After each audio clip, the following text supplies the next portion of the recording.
Ravshanxonni dadamga boshliq bo'lishga qilayotgan, o'g'li berishga qilayotmayaptimi? Arken Group yangi O'zbekistondagi loyihasi nima to'xtab qoldi? Qancha qarayapsizlar o'zi?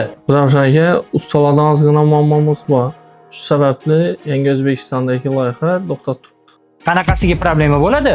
Men hozir 2 yillik loyihani 6 oyda 80% ni bitirib qo'ydim. Shu yilning oxiriga topshirishimiz kerak. Qanaqasiga problema bo'lishi mumkin yana sizlarda? U qurilishi ответственныйdan bon tarafda.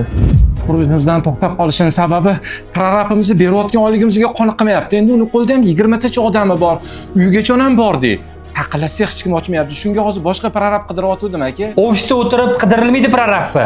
Bugun hal qilaring shu narsani, tushundilaringmi? Bo'ldi, hozir hal qilaman. O'zi o'sha prorab qayerda turardi?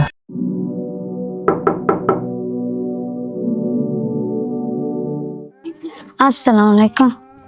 Va alaykum assalom bolam. Dadang uydami? Dadang chaqirib menga. Assalomu alaykum. Va alaykum assalom. Men Arken Group qurilish korxonasidan bo'laman. Nima sababdan ishga bormayapsiz? Ishga chiqib yurganimning sababi, men ham uyda oilam bor, farzandlarim, bundan tashqari meni qo'limda 15 odam ishlaydi. Ular 3 oy bo'ldi, oyligini ola olmayapti. Oladilar, yarmini olib o'tdi, lekin yarmini qurilish bitgandan keyin baram ishlab cho'zikadilar.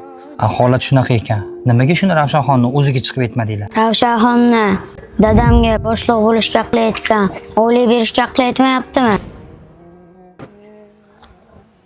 Ha bo'ldi, jonim o'ylama. Sardor!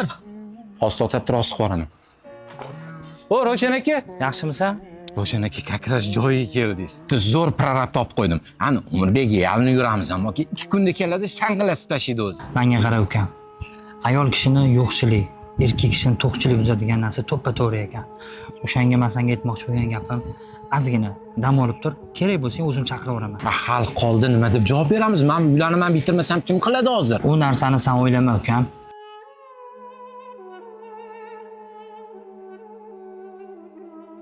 Boshliq bu yerda kam-ku, menda 15 bola ishlatibdi. Buni qaysi birisini yetiraman?